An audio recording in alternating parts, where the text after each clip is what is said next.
It's my privilege to welcome all of you in this insightful session on Education 5.0 for Industry 5.0. In this era where technological advancements are reshaping industries and redefining education, we stand at the intersection of transformation. Education 5.0 is not just about digitization. It is about creating human-centered learning experience that harmonize with the evolving landscape of Industry 5.0, where artificial intelligence and automation work alongside human intelligence to foster innovation, inclusivity, and adaptability. To lead us through this crucial discussion, we are honored to have Mr. Kapil Singh as our esteemed resource person for today. Mr. Singh is a visionary in the realm of design thinking, AI in education, and startup networking. His ability to simplify complex concepts has empowered educators, professionals, and businesses, equipping them with the knowledge and strategies to integrate AI into practical learning and industry applications. Through his workshop and teacher capacity building program, he has contributed immensely to professional development and evolution of learning methodologies in an ever-evolving world. Beyond academia, Mr. Singh is an active force in the startup ecosystem, guiding entrepreneurs with insights into emerging technologies and business strategies. His mentorship and networking efforts have enabled startups to build strong foundation and successfully navigate challenges in scaling their ventures. Today, Mr. Singh will share his expertise on how Education 5.0 aligns with Industry 5.0, exploring innovative frameworks that will shape the future of learning and work. I request each of you to engage critically, pose thought-provoking questions, and examine the transformative potential of Education 5.0 through diverse scholarly lens. We are eager to gain valuable insights from Mr. Singh's experience and visions. Before hand over the session to Mr. Singh, I will request Dr. Ramesh Sharma if he wants to add something about Mr. Singh, because he's a good friend of Dr. Sharma. So please, Ramesh Sharma, if you want to add something.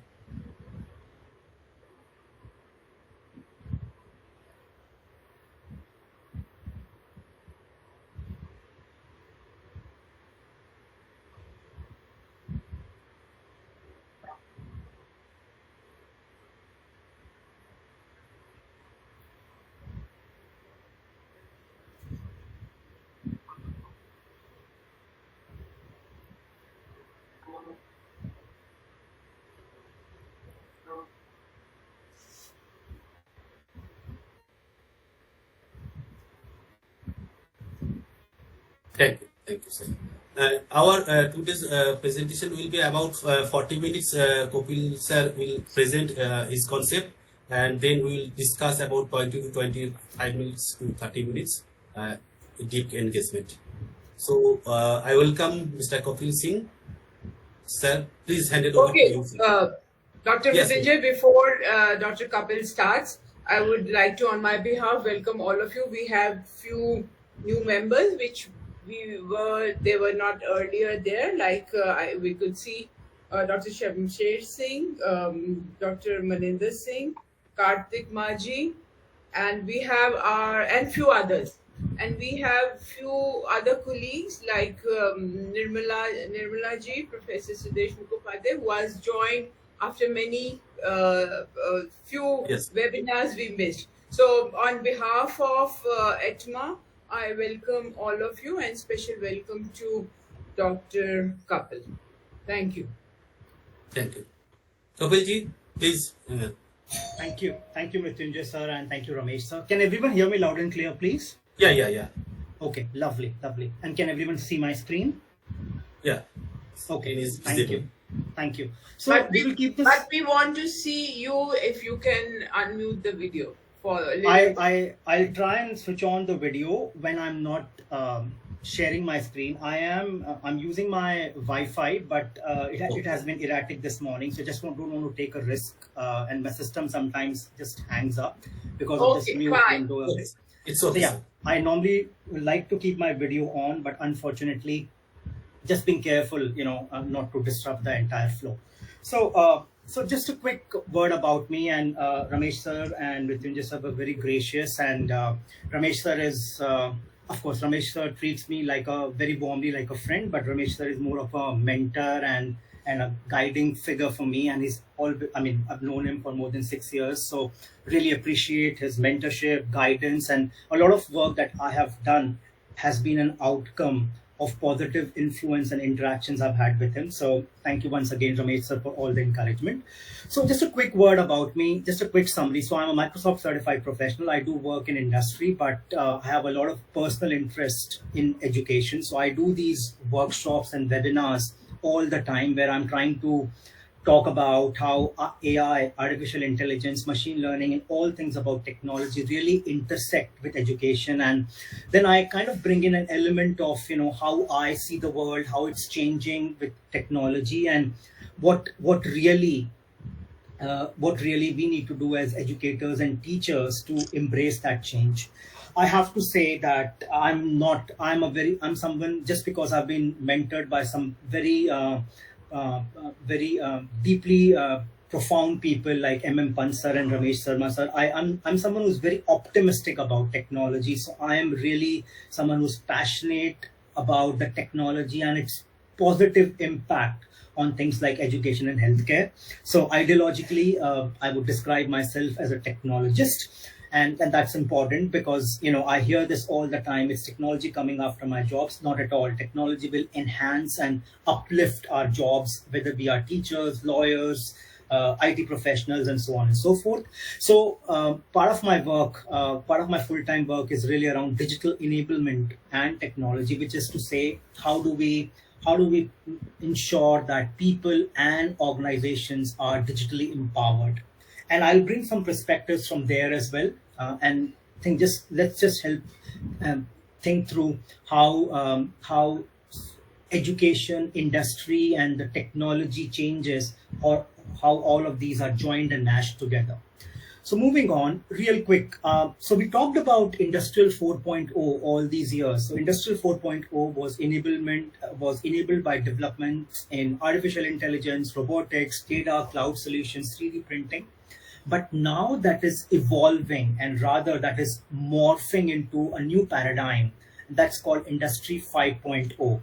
And it's radically different from Industry 4.0, if I may point out, because the evolution of AI technologies coupled with deep tech innovations like quantum computing, neural networks. So we all know about ChatGPT and LLMs. So they're all transformers and neural networks. So AI technologies, deep tech innovations like quantum computing, which will manifold increase the processing power, the neural networks, and advanced robotics, they will all redefine the fabric of industry and the fabric of our daily lives as well. So what does that mean? So Industry 4.0 was characterized by intelligent automation. It was really about, okay, how can we automate? How can we ensure more IoT connectivity? IoT, for some of you who would not be aware about, is Internet of Things. So really those sensors that bring to life the human-machine connectivity. So Industry 4.0 was really about automation, the intelligent automation, the IoT connectivity, and data-driven solutions. Now it's all about human-machine collaboration, ethical AI, and hyper-personalization or hyper-personalized automation. So what do I really mean by human-machine collaboration, and how is it different? So we've seen how AI agents works. If some of you are unfamiliar or would want to know more about AI agents, just to give you a little flavor. Now, AI agent, think about AI agent as a digital twin of someone like you who's doing your jobs. Think about AI agent who can completely replicate what you do on a day-to-day basis with more efficiency, with more power, but not with the emotional touch, but not with the emotional intelligence that a human brings. And that's where, that's why this human-machine collaboration is super critical, especially in fields like education, where it's all about personalization. It's all about that human touch. If you leave a class full of 60 people to completely through AI agents, as some of the experimental studies have done, it will completely go haywire. So you need a human, but at the same time, it's really about that human-machine collaboration. And the way I look at this human-machine collaboration is that machines or AI agents take away the formulaic task, the drudgery of formulaic tasks, which could be related to your admin, which could be related to your lesson plans. But the overall delivery, the overall performance, or overall persona in the classroom still remains human, right? And that's where ethical AI, and I'll talk about why ethical AI is super critical and so important in any education 5.0 framework in a minute. But so the human-machine collaboration is important. Underlying that is the ethical AI, and then the hyper-personalized automation. So how do you deliver education that resonates with everyone? How do you deliver a training program or an education program that will resonate with the audience? And the only way you could do that is hyper-personalizing it, tailoring it to that specific person's requirement. We all know this as teachers. No two students are similar. And in a class of 60 people, you will find people with different learning capabilities. Traditionally, this has been a challenge, and how to sort of, make sure that you move forward with people with diverse learning capabilities or diverse neurodiversities. So how do you move forward with that? And the solution, or the minutiae, or if you think about that, might be the hyper-personalized automation. So I'll talk about that as well. And So really, Industry 5.0 represents a shift where technology is just not about efficiency, but also about the societal impact. So balancing automation with ethics, personalizing with inclusion, and innovation with sustainability. And Industry 4.0 systems are highly agile, and we all know that. We've all seen how generative AI has so rapidly transformed in last couple of years. So Industry 5.0 systems are highly agile, will be able to anticipate, preempt, and learn timely and systematically from unfolding situations using the rich data analysis, thereby ensuring resilience and stability.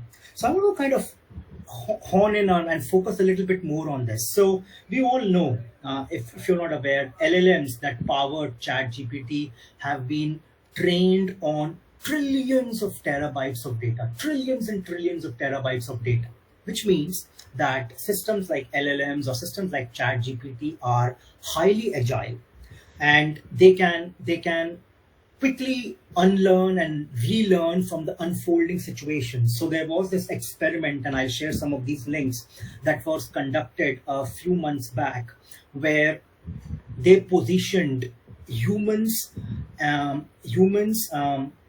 ChatGPT based LLM based ChatGPT like algorithms, and they did a debate on some of the social impacts, so some of the social issues, so like green energy or global warming and so on and so forth.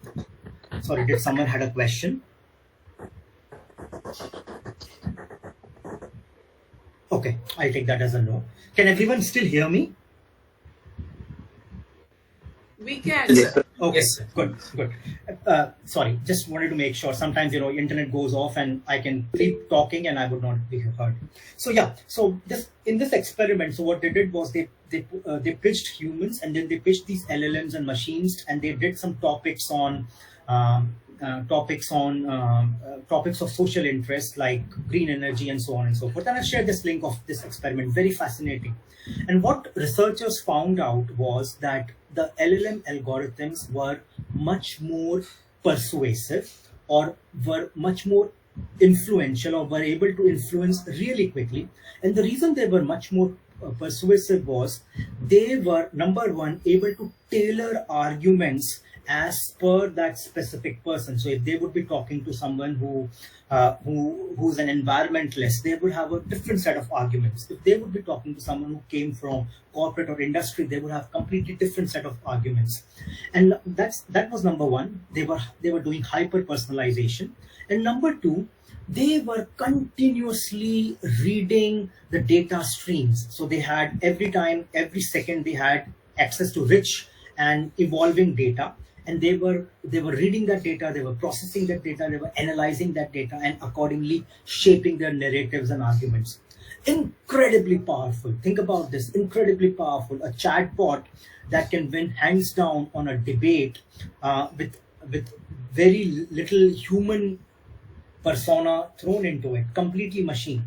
So and then we've talked about deep fakes. We've talked about how narratives are built using AI algorithms and so on and so forth. So it's a very different world. So all I'm trying to push, or all I'm trying to explain with this is that these systems are highly agile, and the reason they are highly agile is they are very powerful and being able to process rich streams of data, humongous streams of data, and make those timely interventions or make those timely pivots in unfolding situations. So this is something which is important. As educators, we need to understand that. So I'll explain and I'll talk about that in a minute, and we'll have a discussion as well. So what are the key themes of Industry 4.0? So ethics, I'll talk about that in a little bit more detail. Human AI collaboration. So humans and AI don't work in isolation, but they work like digital twins. Sustainability and AI for good. At the end of the day, what's the purpose? We talk to us, when we talk to our students, we always talk about, okay, what's your purpose in life? So likewise, these systems, or we are in a world where people are questioning and people are talking about, okay, well, we're building this fancy LLM, but what's the purpose? Is the purpose to pull out something destructive? Or is the purpose to bring in more inclusivity and improvements or qualitative improvements in education? So the purpose thing is important. And then from a sustainability perspective, we all know global warming and we all know UN sustainability goals. So how all of that aligns is something that's also super critical.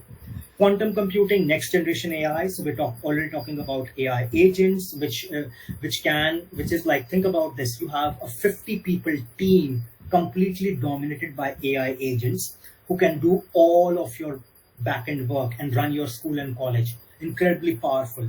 And those agents are great at doing formulate tasks, repetitive tasks, and can adopt real quickly. So I talked about personalization and adaptability anyways, and we'll talk about that in a detail, but these are some broad themes. And why I shared this and why I'm emphasizing all of this is that these are some of the overarching themes that will disrupt and impact education as well. And that's why it's super important for us to, think about these, reflect on these, and think about how we can bring these in our systems, and how, as we leverage more and more technology, it would be helpful, or it would be great if we are aware of these broad themes and are able to work these into some of the stuff that we are doing. I want to pause here and see if anyone has any questions, comments, and I know there are some very tenured professors and some very senior people in the group. So I want to pause here and see if anyone has comments or even critique. I'm more than happy to see if anyone has a constructive feedback. So Okay. I'll pause here. Yeah. In between, Bhavna raised her hand, so if she's there, she can ask the query. Sure. And sorry, I'm not able to see if someone is raising the hand, so feel free to stop me. Bhavna ji?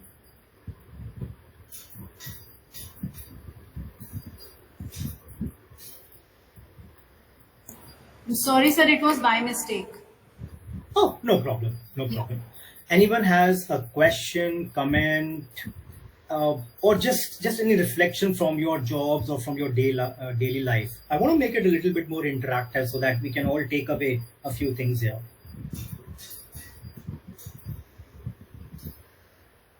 Okay, so as Mrityunjay sir pointed out, we do have about 20 minutes for a discussion at the end as well. So I'll look forward to some inputs at that point in time. Let me just move forward. So I'll start sharing my screen one more time.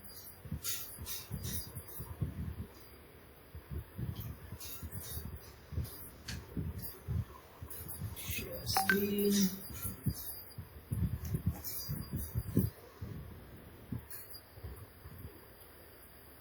Okay, Yes. moving on. Yeah, your screen is visible, sir. Thank you. So yeah, so Industry 5.0, and I keep going back to Industry 5.0 because at the end of the day, education is a corollary. Education 5.0 is nothing but a corollary of Industry 5.0. So I keep kind of going back to that overarching framework because this will give you some ideas and thoughts to ponder and think about. So yeah, so what is Industry 5.0 or what is Education 5.0? So it's all about human-centered design, agile systems, sustainability, collaboration, and process. At the end of the day, when you have a bunch of 50 AI robots or 50 AI bots working together, you still need a process. You still need a sequence for them to be able to work in harmony and also institute some checks and balances so that they don't go haywire. So these are some broad themes of Industry 5.0 that are still relevant to education. And then this is something that again I want to emphasize. So at the end of the day, Education 5.0 or Industry 5.0 is an amalgam of agile systems, societal well-being or human AI, and sustainability. It's very fascinating. I want to talk about the societal well-being for a minute. You know, if you think about the changing in funding patterns, so I come from corporate, I come from industry. If you think about the change in funding patterns over the last 1 year or 1.5 years, most of the funding is now going towards, whether it's grants or whether it's even equity, it's all going towards startups or organizations which have societal well-being as core of their focus. So be it education, be it healthcare, be it sustainability, be it more and more equity and equality in society. So those are the startups or those are the organizations that are really getting a lot of interest from a funding perspective. So if you think about this, what does that mean? Even the funding model or even the investment models are more and more getting aligned towards technologies and organizations that have social impact and are not fancy vitamin kind of tools that are great, but that doesn't serve any social purpose. And that's important. That's important for us because at the end of the day, the way this will look like is the role of educator, in my mind, or the real role of teacher would also evolve.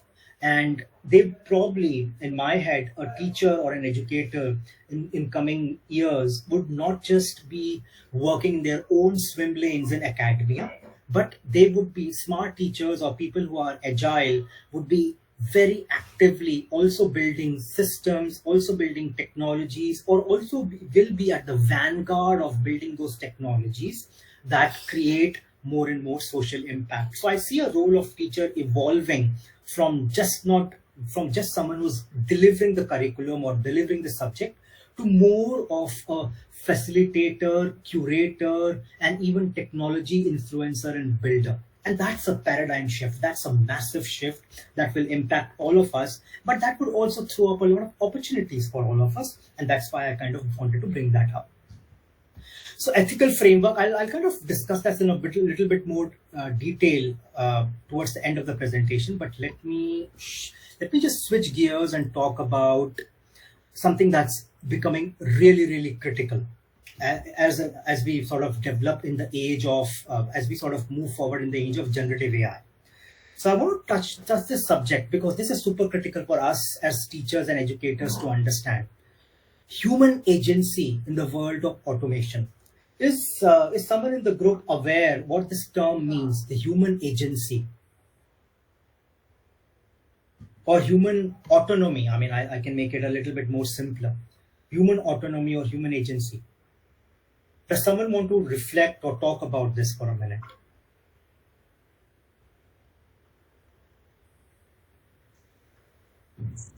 Sir, Yes, please go ahead. human autonomy is the means how an individual can take the choice of his or her decision. Lovely. Lovely. Absolutely. Absolutely.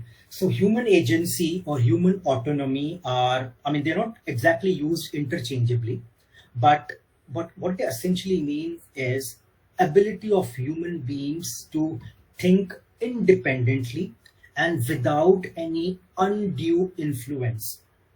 And I'm sure you understand the word difference between positive influence and undue influence, but the ability of human beings to think independently and without any undue influence. And why this is important, if we reflect back, we were, as a country, we were in the middle of a very difficult situation or a war-like situation a few days back. So there was something happening on our borders, and our brave soldiers, and as a country, we were sort of fighting it out together. But there was something else also happening in the world of computers and cyber and IT, which was the narrative warfare, or what we called the cyber warfare. There are multiple terms for it. Some people also call it the fifth generation warfare or whatever. So essentially, what was happening was we were being flooded with a lot of information on social media, and lot of that information was unverified, because obviously the situation was unfolding really quickly. So you would never know what happened in real time. And obviously this is like and you also get information from multiple sources, and sometimes the people we trust, the government or media, even they might not have access to information real time. But because we are in a world of social media where information gets transferred really quickly, some bad agents or some people or some machines or some bots can create fake narratives that can really disrupt social harmony. And what this is all sort of leading into is, do we as human beings have the agency and capability to think independently in these difficult times? Because we would never know what information is credible. We would never know what information is coming from a verified source. I mean, all sources are verified, but even verified sources might not have access to the correct information, right? So that's number one. But if I actually try and bring this in our daily lives, if you actually have used Amazon. Now, what happens when you use Amazon? Let me not take names. What happens when you use an e-commerce site? Essentially, you go there and you pick up a book. So let's say you pick up a book. You kind of picked up a book, on politics by a certain author, and I would not name them. And let's say that author or that book has a certain view. Now, what would start happening is, obviously, Amazon has lots and lots of data, and Amazon is personalizing, or that e-commerce website is personalizing. They will start throwing a whole bunch of stuff your way. So, you will start getting messages like, people also saw this. So some books or authors that align or that are similar to that ideology or that view. But there might be a view or ideology that could be radically different, and you are still interested in reading that as well. Sorry, was there a question? Can we request everyone? Can we request everyone to be on mute, please? Ma'am, please mute himself. So this ma'am. Gurugram, you can mute her. Please mute from 8 device. Yeah. Thank you. Sir. Thank you. Can everyone hear me though? Yeah. Okay, lovely. Thank you. Yeah. So I think you are bombarded with information in the name of personalization. You will get bombarded with information, but that information or that piece of data might not reflect what you really are seeking, and that might impair your ability to make correct choices for yourself. And that's where, the preservation of human agency, or the preservation of sorry about this, I just disconnect, or the preservation of human autonomy becomes super important. And why I'm sharing this and why I want educators and teachers to think about this is because our students are all over social media. So they have lots and lots of influences when they are on social media. A lot of them probably don't have, because we are in such an individualistic society, they probably don't have like a fatherly figure or a brotherly figure or a sisterly figure to guide them. So they are consuming lots and lots of information, and some of that information is around narratives, and that impairs their ability to think critically and think well for themselves. And that is where preserving human agency or ability to think critically or think independently is super important. So let me just, because we are running out of time, so let me just kind of quickly run through this. Sorry, was there a question? Was there something, a comment or a question there? No, sir, no. There is no question. Okay. You can go ahead, sir. Okay. Sorry, I will. Please, sir. Yeah.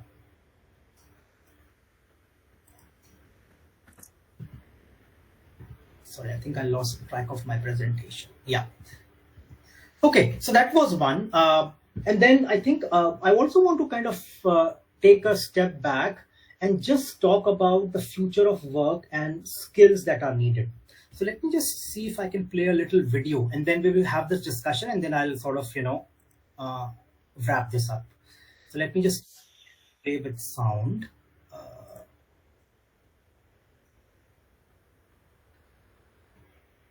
So I'll stop presenting. Okay, present with sound. Yeah, okay. So I can present with sound. Present with sound.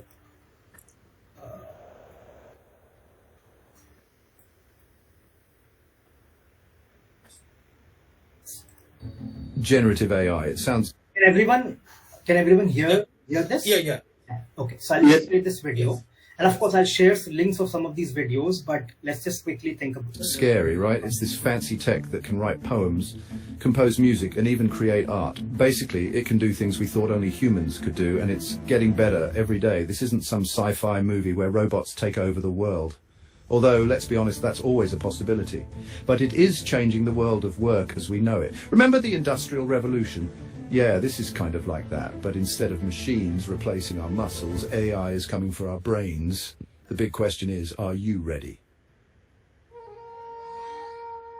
Okay, let's cut to the chase. How many jobs are we talking about here? The numbers are a bit scary, not gonna lie. Experts predict that by 2030, millions of jobs could be automated. Millions. That's like the entire population of some countries. Goldman Sachs, those money people, say that 300 million jobs are at risk. That's a lot of pink slips. McKinsey and another bunch of consultants believe that almost 30% of work hours in the US could be done by robots by 2030. Are you starting to sweat a little? You probably should be.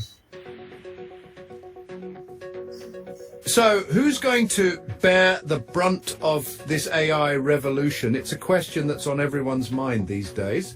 With the rapid advancements in artificial intelligence and automation, there's a growing concern about the future of work. People are worried, and rightfully so. The landscape of employment is changing, and it's changing fast. Well, it's not going to be the robots, that's for sure. They'll be just fine. In fact, they'll be thriving. These machines are designed to work tirelessly without breaks and with incredible precision. They don't need lunch breaks, vacations, or even sleep. They are the perfect workers in many ways. The truth is, some jobs are more vulnerable than others. It's a reality we have to face. Not all jobs are created equal when it comes to the threat of automation. Some roles are inherently more susceptible to being taken over by machines. Think about jobs that involve a lot of repetitive tasks like data entry or manufacturing. These roles often require the same actions to be performed over and over again, making them prime candidates for automation. Machines excel at repetitive tasks. They can do them faster, and more accurately than humans. Those are prime targets for automation, but it's not just about speed and accuracy, it's also about cost. Companies are always looking for ways to cut costs and increase efficiency. Replacing human workers with machines can save a lot of money in the long run. But here's the kicker. It's not just blue-collar jobs that are at risk. The rise of AI is also threatening white-collar jobs. These are roles that many people once thought were safe from automation, but the reality is no job is completely safe. AI is coming for white-collar jobs too. Tasks that involve data analysis, decision-making, and even creative work are now within the reach of AI. The technology is advancing at such a rapid pace that it's becoming capable of performing tasks that were once thought to be uniquely human. Accountants, lawyers, even journalists, gulp, nobody is safe. These professions require a high level of expertise and cognitive ability, but AI is catching up. It's learning to analyze data, understand complex legal documents, and even write articles. The implications are profound. And if you think your fancy college degree makes you immune, think again. Higher education is no longer a guaranteed shield against the encroachment of AI. The skills that were once considered exclusive to highly educated professionals are now being replicated by machines. AI is learning faster than ever, and it's coming for those high-paying cognitive jobs too. The pace of technological advancement is staggering. Machines are not just learning to perform tasks, they are learning to learn. This means that the range of jobs at risk is expanding, and it's happening at an unprecedented rate. The future of work is uncertain, and we need to prepare for a world where AI plays a central role in our professional lives. Still think your job is safe? Let's play a little game. Do you spend a lot of time on the computer? Do you process information, analyze data, or create reports? If you answered yes to any of those questions, then I'm sorry to say, but your job might be on the chopping block. Remember, AI... Okay, this is a long one, and we probably should I probably would kind of pause here and maybe just kind of open it up to a group discussion, or maybe some views from the esteemed participants. So essentially what they're saying is, yes, the skills are, AI is coming after our jobs, but the way most people look at it today is it's not about job losses, but it's really about the skill disruption. So the traditional skills that we have always taught, the technology capabilities, or learning a Python, or if you think about humanities, being able to critically write or review a time period in history, or when we talk about from a business management perspective, things like data analysis or things about strategy. Some of those high cognition skills are being now replicated by robots, or by AI agents, or by machines. And even if you think about industry, or even if you think about factories, high precision manufacturing is being done much better, much faster, and much more efficiently by robots than human beings on assembly line. So that's that. But what it really means at the end of the day, we also recognize that reality is somewhere in the middle. Reality is, of course, not as daunting or as worrying as we are thinking. The reality is that most jobs will get overhauled and stay. So what would really happen is the kind of skills that we are teaching in our schools, and probably more from a college perspective or university perspective, the kind of skills that we are teaching in our universities or in our colleges would be radically different than what we've been teaching thus far. And that's where there is this paradigm shift happening. And that paradigm shift is all about education 5.0. So without, I can pull up a whole bunch of frameworks, but I want to keep it a little bit more interactive. So we all are perusing a lot of stuff on internet, and we all are reading about, the change that is coming. But can anyone talk through from their experience or from what they are reading? What do you think are some of the skills that would be now more in demand vis-a-vis, the technology skills, or some of the skills, the functional skills that have been talked about all of these years? and I want to keep it interactive. I can run my presentation. I have a presentation of about 100 slides, but I really want some ideas to come from this group, because that's when you'll be able to take some value. Yes, ma'am, please go ahead. There was someone who was trying to come offline. Yeah. Thank you, Kapil. Now, this forum is open for your question, concerns, and your opinion. If anyone have any question, concerns, please pose your thoughts. I can see here so many caller is there. So please. ये तारा ये छोटी ये बड़ी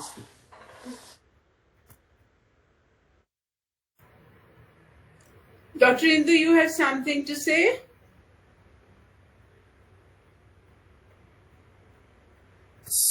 Dr. Papia Upadhyay had a questions in the chat box. Prompt engineering towards facilitating human agency while using AI-powered generative tools in TLR. Please enlighten. Sure, that's a very good question. So, could you? And I'm sorry, I should have probably known this, but what do you actually mean by TLR?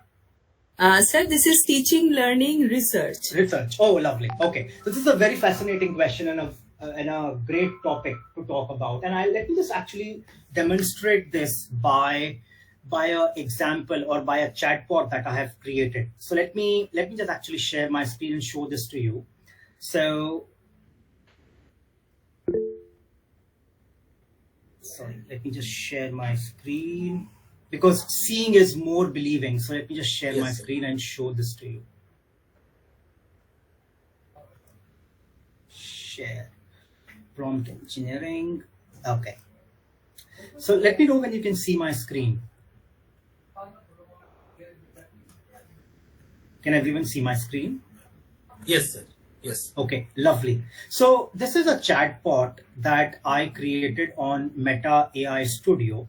And essentially what this chatbot has, what is the guidance or the system prompt or instruction that we have given to this chatbot?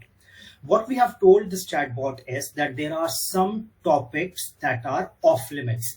So for example, you cannot talk about share trading, because I don't want my students who are young and impressionable to start gambling or start doing share trading, because I think share trading needs a little bit of a maturity.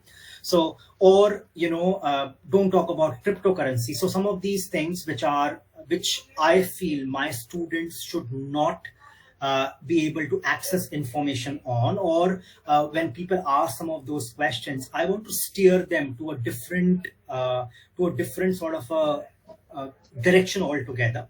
So we have given them some prompts, and these are system prompts. System prompts are prompts that you give to a machine that sets some overarching rules.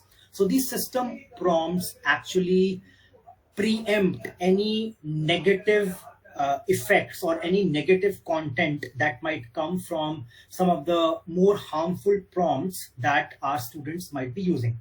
And the reason I did this, if I take a step back, the reason I did this is because we all know our students use Instagram, and we all know that on Instagram there's no quality check, or there are no checks and balances. Students have access to all sorts of content, and students also have access to some what I call bad agents, or people who are not doing right things, or information that's not good for them.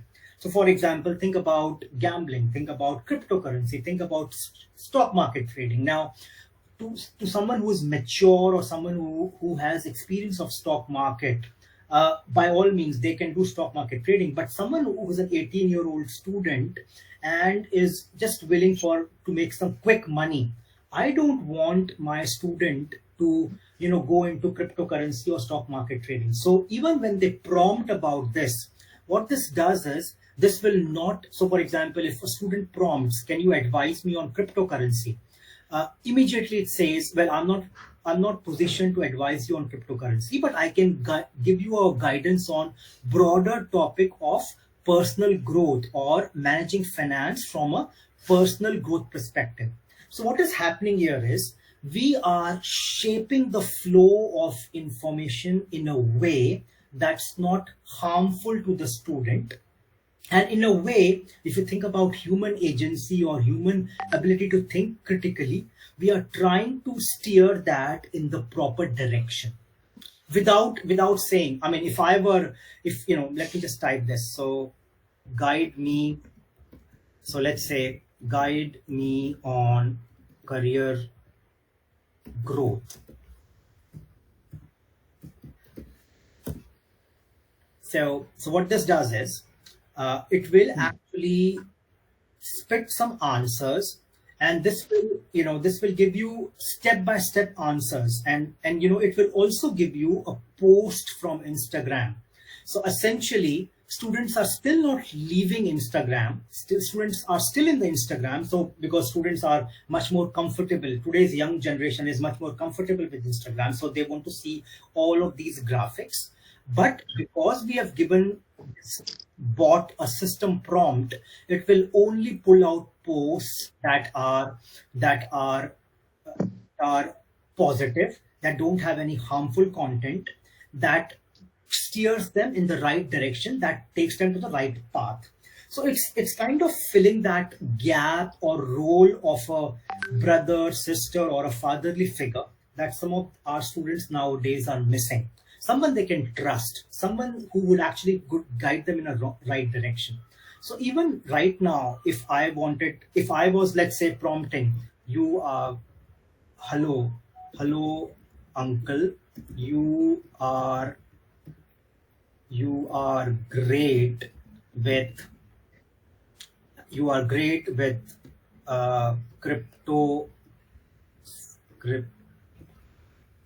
cryptocurrency, and now I want to make money. And look at this. By giving this prompt, I'm talking gray. I'm kind of positioning this person as an expert in cryptocurrency. Now, if you actually put this prompt in ChatGPT, it will start thinking of itself as an expert in cryptocurrency and start sending answers, or start giving you answers that would be more aligned towards like a cryptocurrency sales executive, which you don't want for your students. So using this. So what this does is something different. So let's see what it does. Even I've kind of flattered it. It would not deceive. It will not get deceived. And look at this. Thank you for your kind words. I'm actually not an expert on cryptocurrency, but I can give you tips on managing money and risk from a personal growth angle. So it immediately steers the conversation in a very different direction altogether. And without kind of, without embarrassing the student, or without actually saying no. Because if you directly say a no to student, oh, don't do cryptocurrency, they'll start going somewhere else, which I don't want. I still want Uncle Prodio to be trusted and be that Uncle Prodio who everyone trusts and has a faith on. So what it does is say, okay, well, I'm being honest. Though I'm an LLM, but I'm still not an expert on cryptocurrency. But I can give you tips on managing money and risk from a personal growth angle. And even if you like to explore some income ideas or career paths that lead to financial growth. So it's not steering it in the direction of let's make quick money, or yeah, you can make millions using cryptocurrency straight away. No, that's not what it does. But it actually is much more rational and much more critical and much more nuanced when it sends these perspectives. And it actually also shares an Instagram post which will inspire and motivate that student. So yeah, so it says, okay, lessons on money and investing. And these are the things that I want my student to learn.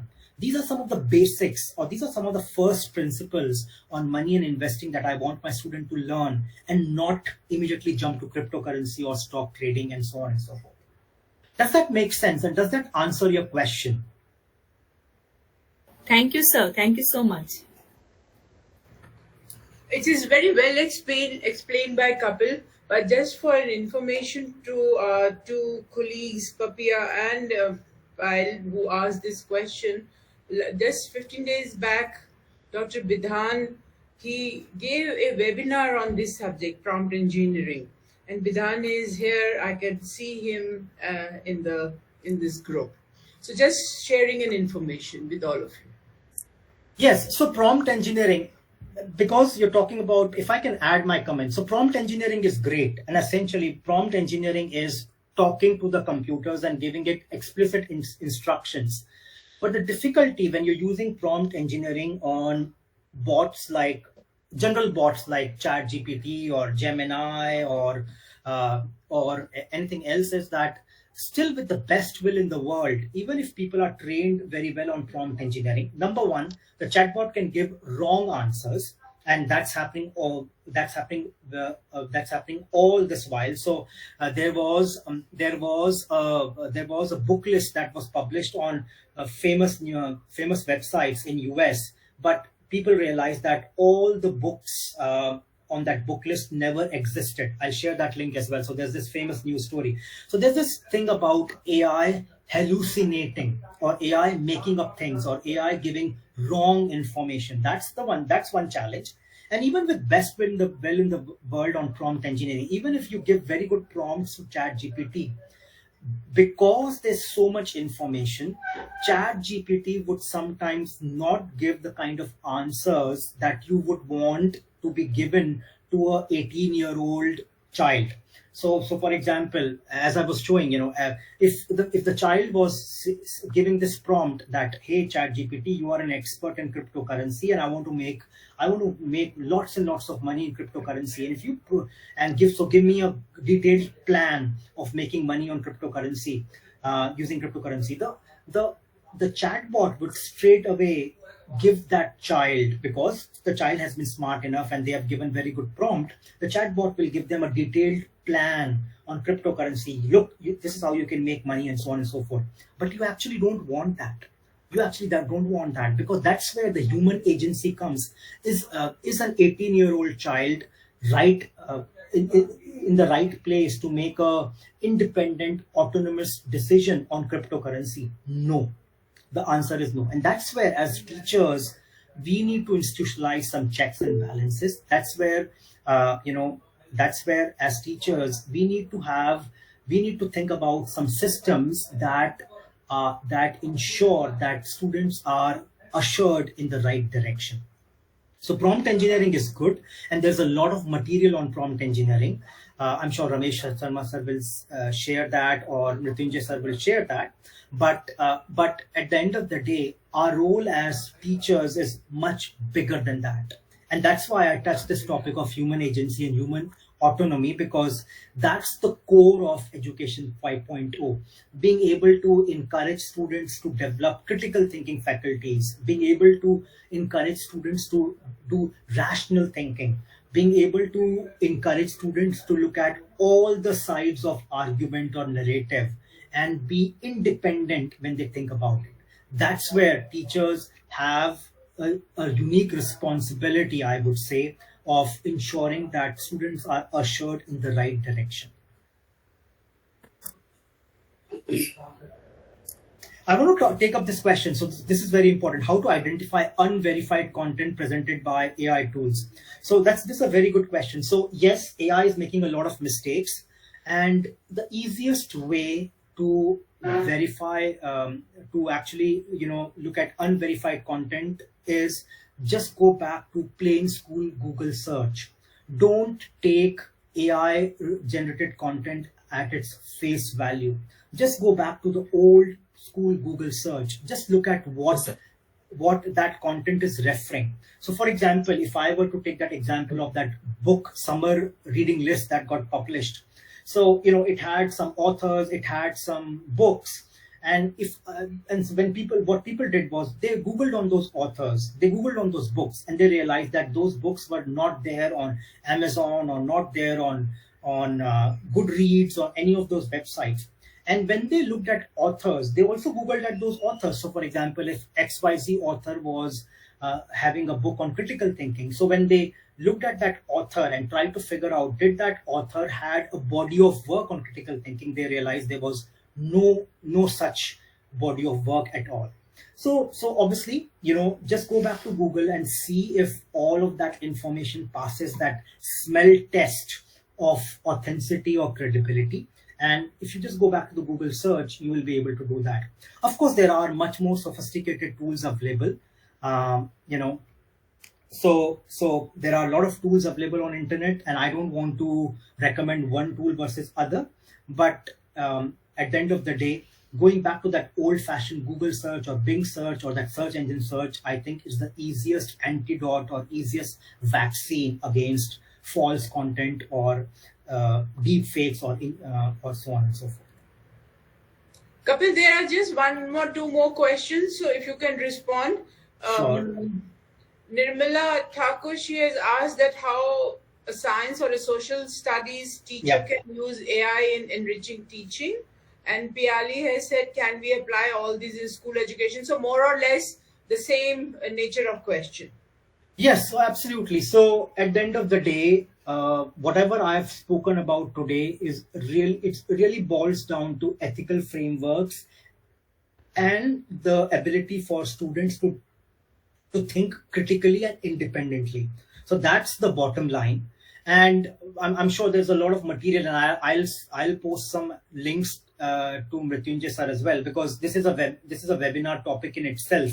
How can we bring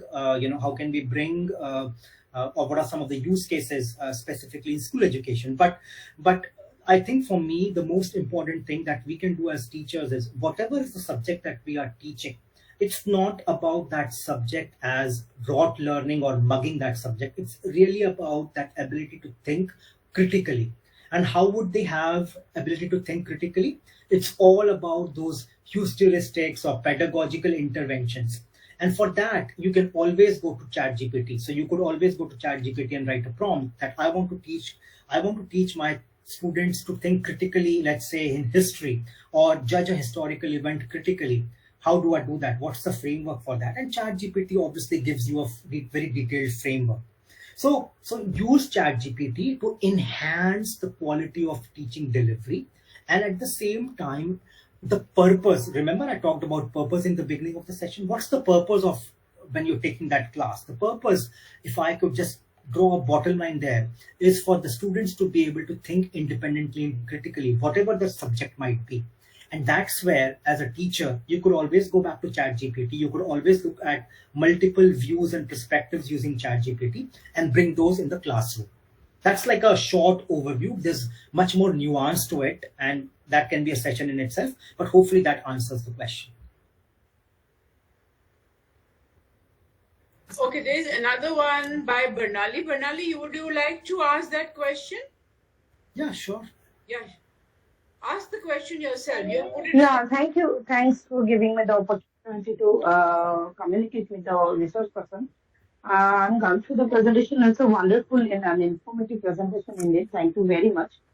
Actually, I just want to know, there are lots of possibilities in AI-enabled educational challenges and the implementation stages. We have lots of challenges also. We are coping up with the situation nowadays, among which ethical consideration is a big issue. That's fine.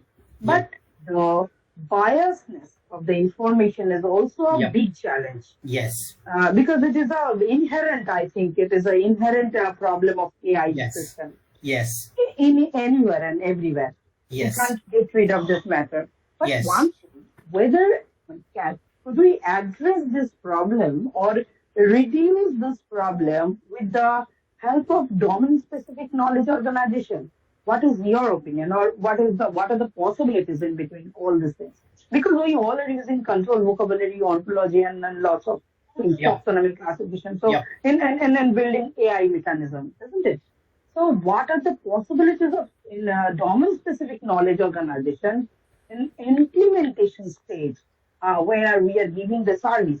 One is organization process, and another one is service level.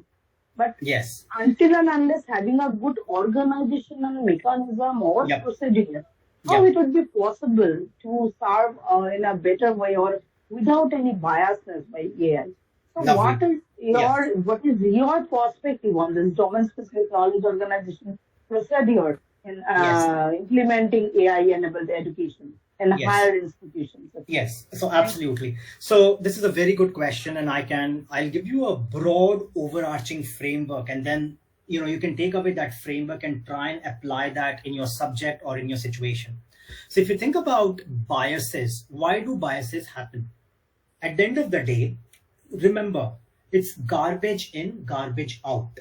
So biases are because algorithms have been taught, or algorithms have been trained by human beings, and all human beings, regardless of their country, geography, ethnicity, blah blah blah, have certain biases. So I'll give you a very familiar, very interesting example that I always share. So what happened when I would not take names, but an automobile engineering company in Germany, they designed seat belts for their cars using AI. And what happened was, what they realized was that those seat belts were extremely impactful, or those seat belts worked really well for men, but those seat belts were a big failure in crash situations if the driver was a female driver.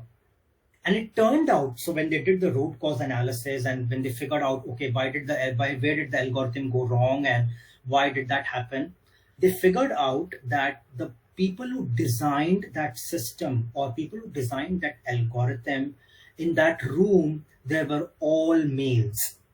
Yeah. So they were all males, who designed that system or algorithm, because of which there wasn't a perspective from the other gender. And so the easiest way, or the easiest solution to mitigate biases or detect these biases is have diversity. So when I say diversity, it means diversity of opinions, diversity of practices, diversity of thoughts, diversity of people. At the end of the day, it's also about diversity of people. But having a diversity, or having diverse strands of thought, or diverse sources of data, is actually the only vaccine or antidote for those biases. So let's take an example. So let's say you want to design a curriculum or a course on sustainability, and I'm taking some very general examples so that it makes sense, and this is a hypothetical story. So let's say you want to design a course on sustainability. Now, obviously, sustainability for someone who is in a city would be very different. Someone who's in a village would be very different. Someone who has lived all his life or all her life near a forest which is now being used for mining, for them sustainability would be very different. For someone who lives in mountains and realizes that climate change is happening, or someone who lives on an island and realizes climate change is happening and they are getting impacted by tornadoes and storms, for them the notion of sustainability would be very different. So how do you mitigate those biases? The way to do that is you have diverse thoughts, diverse people in the room. What that means, to your point, is because of those diverse thoughts, you will also have diverse frameworks. You will also have a diverse ontology. Also, the taxonomy or the ontology for someone who's in village and thinks about sustainability would be very different. Someone, so in village, it might be around circular economy, cost, standards of living, and so on and so forth. For a city developer, the taxonomy or the ontology of sustainability might be very different. For them, it would be about balancing between luxury and necessity, or balancing between, for example, having ethical fashion. Ethical fashion might be something that might be of more interest to them, and so on and so forth. For someone who's close to mountains or oceans, for them sustainability would have a completely different language or a grammar or taxonomy. So when you have diversity of opinions, what really happens is your ontology or your taxonomy or the language of sustainability is much more broader, much more all-encompassing, and lends itself much better to varied opinions. So as subject matter experts, make sure that you bring in perspectives and taxonomies on heuristics or pedagogies which are very diverse and coming from very, very diverse sources. That's why, we talk about interdisciplinary perspectives. We talk about intersection studies because they inherently have diversity of opinions and frameworks. Does that answer your question, please? Does that answer your question? And I'm open to feedback. If that doesn't answer your question, I'm happy to kind of respond or happy to give you another view. Thank you, Dr. Thank you, Dr. Kapil, for your answer. Yeah, it is quite similar. Yes, this is the point actually I want to discuss with that. Yes, we have lots of screening, like provisions of what we are actually working with in case of AI, which comes from the string of this taxonomy, then classification and ontology. Yeah, that's a good thing. But how to get rid of this biasness? See, lots of things are happening this because of the indexing mechanism. Yes, but proximity, what you said, that the possibilities may increase to get rid of this kind of biasness. Is it working in technical results? Yes. So I didn't want to give a very technical answer, and that's why I went back to first principles. Hello? Okay. Okay. Mrityunjay, you are have to unmute yourself and then talk. Okay, sorry. So just going back to that question. So I think you brought a very good point. But what I didn't want to give when I talked about all of this, what I didn't want to give is a technical answer. What I did when I spoke about all of this was going back to the first principles. At the end of the day, as a domain expert, if you go back to the first principles, if you bring in your own critical thinking faculties and bring in that diversity of opinion, what would happen is the inputs that you will give to the computer, the data that you give to the computer will be much more rounded, would be much more diverse, and there will be very few outliers. So when do biases come? Biases come when there are a few outliers which disrupt your median. So let's say you're counting from 1 to 100, and in that count you have 10 numbers which are 10 numbers which are from 10 to 20, but then there are 5 numbers which are 80, 85, 86, 88. So those are outliers. But then just because they are very far away from your normal or from your usual line of graph, they will completely change your analysis. So if you are able to visualize this, they will completely change. Some few outliers will completely change your analysis. So how do you make sure that these outliers don't disrupt your analysis?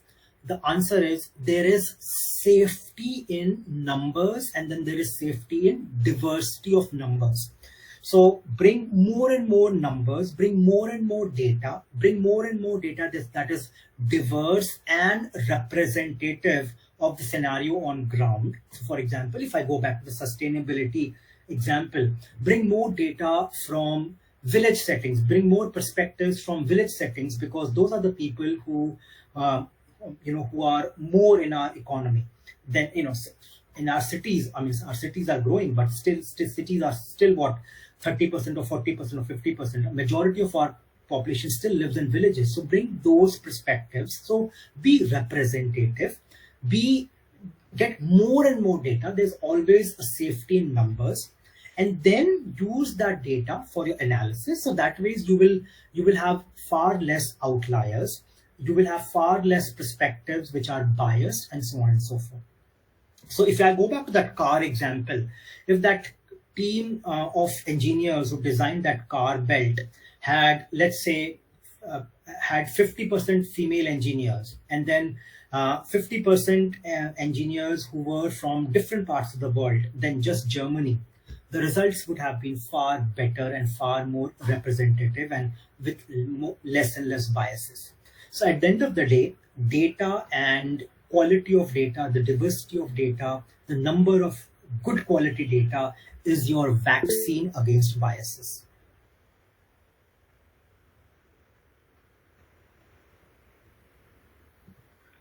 Thank you. Thank you very much. Thank you, Dr. Thank you, Kapilji. Now we have another announce. We are planning, ETMA is planning to organize another webinar in next month on legal and ethical issues of AI using. So who wants to connect it with us? So please WhatsApp. WhatsApp number is given in our chat box. And also visit our journal website. Our journal website is given in the chat box. We publish this scholarly article in 3 times in a year. Please, yeah. Or anyone have any questions or concern?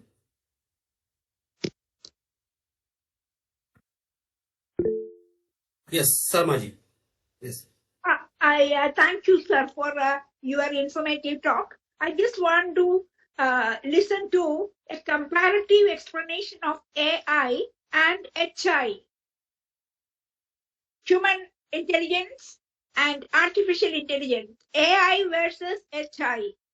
Will you please give your input in that? Thank you. Thank you.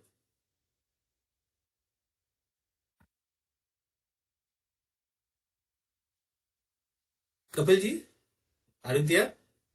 Yes, I am. Sorry, I muted myself, so that just yeah. So very fascinating question. So I would say that artificial intelligence inherently does have a human element, because at the end of the day, who is training these algorithms, right? But the human AI or the human intelligence does also have emotions. So as of today, and I don't know what how future will unfold, but the difference between human intelligence and artificial intelligence is human intelligence also has that emotional intelligence piece, being perceptive, being able to read the room, being able to understand the emotions, being able to understand the perceptions, and so on and so forth, which as of today, the robots and machines cannot do as well. So I think if I were to think about one big distinction between the human intelligence and artificial intelligence, it's still the emotional quotient or the emotional intelligence. And that's why, we always talk about the human skills, which were called as soft skills in past, are all the more critical. Okay, thank you. Okay, thank you, sir. So, by the way, what I have done, if I can just quickly point out, what I have done is I have posted some links for everyone in the chat, and so you can just keep download and keep these links in your repository. So these talk about some of the things that I covered today. So there is one LinkedIn article, and these are all free open source links. So there is one LinkedIn article on Education 5.0. There is something on Industry 5.0, critical thinking, 4 pillars of pedagogical development. So I've posted some of those articles. Hopefully you will find them helpful.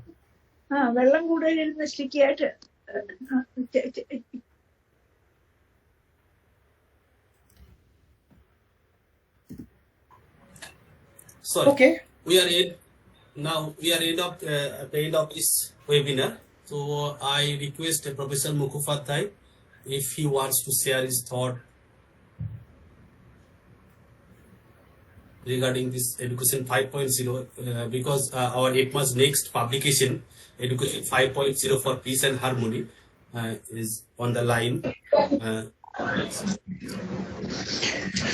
Well, I was keeping quiet because I was afraid that is Dr. Pond stopped at 4.0 and his disciples are going to 5.0, and I don't know by the time we leave the world whether there will be any number left. Well, I think Kapil has made one statement which is important, which gives me some peace. At the moment, I'm looking at global peace and harmony. That is my subject. Because if the world does not exist, whether artificial or natural intelligence, it doesn't matter anymore. Question today is whether artificial intelligence can also support achieving global peace and harmony, amount of human destruction, and the loss of school. Just the Israel and Palestine war of the recent past and the war between Ukraine and Russia has destroyed huge number of schools and damaged them. Children are deprived of educational opportunity.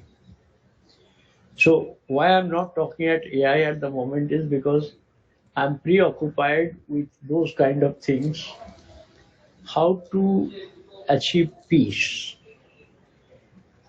The point that, of course, I was thinking while listening to Kapil's presentation, is a brilliant presentation, that most of the time many people talk about chat GPT.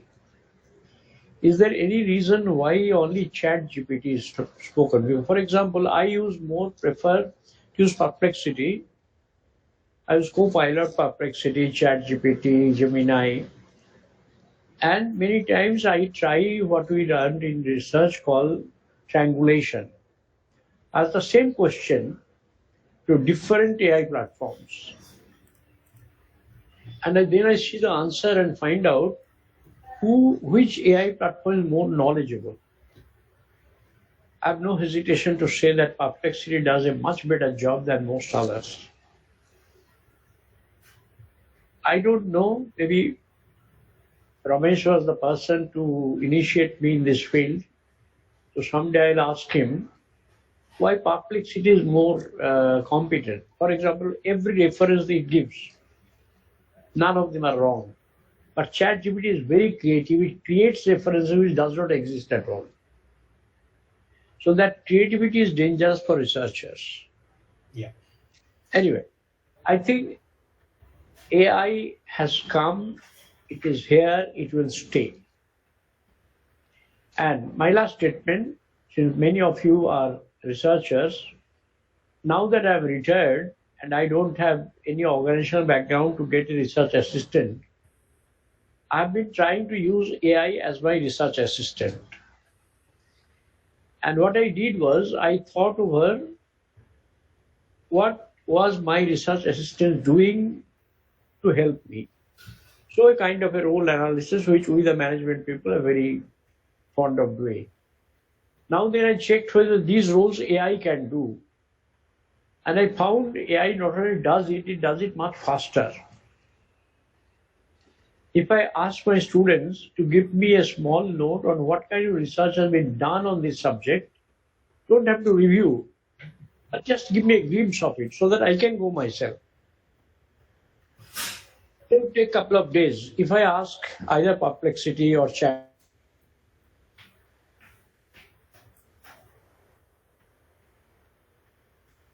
perhaps there is any network issue, bandwidth. So Professor Mukhopadhyay is out of this session. I'm trying to connect him with this.